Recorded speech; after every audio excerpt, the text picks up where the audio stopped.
Hey friends, Kris here with Through the Prism of Chrism. We've been talking for a couple of weeks on what's right with riches. And today I want to ask you, can you handle prosperity? I said, can you handle it? Most people can't.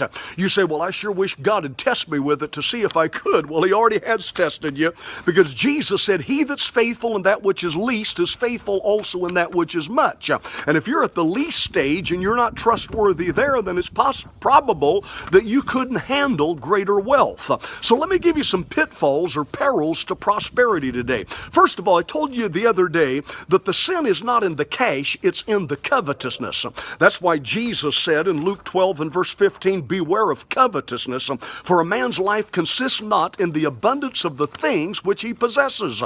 What turns you on? What turns your crank? The kingdom of God, evangelism, or things? I call it the kingdom of thingdom.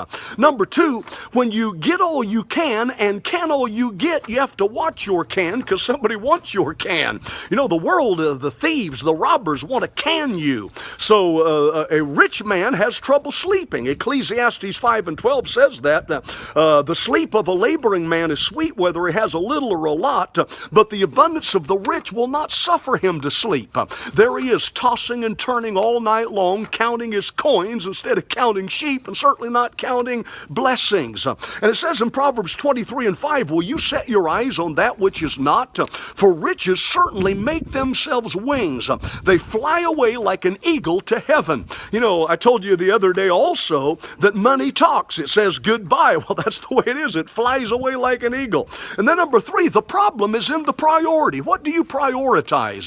Too many people are so full of the menial thing that they don't have time for the main thing. And the main thing is to keep the main thing, and the main thing is the kingdom of God. Listen to Luke 1 and verse 53. He has filled the hungry with good things, but he has sent the rich empty away. When people get so full of themselves and no time for God, those people get sent away empty. The problem's in the priority. Fourth, some people have forgotten, rich people have forgotten where they came from. You say, well, if I ever got prosperous, I wouldn't forget, but the problem is most people do. James 2 and verse 6, do not the rich men oppress you and draw you before the judgment seats? You know, there was a time they were on the receiving end, and they were at the short end of the stick, but when they got blessed, then they forgot where they came from. Number 5, Jesus spoke of the deceitfulness of riches.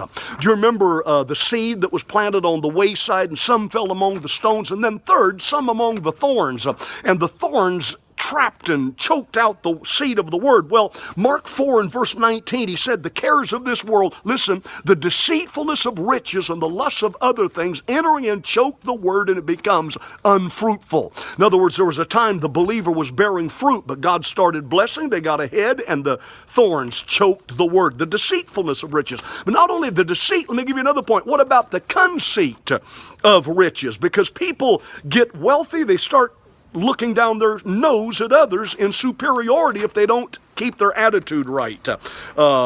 Proverbs 28 and verse 11, the rich man is wise in his own conceit. Think about that.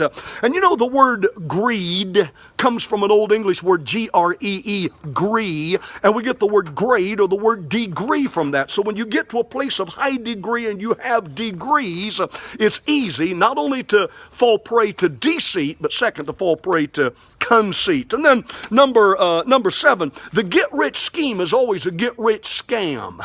I'm giving you verses for all this.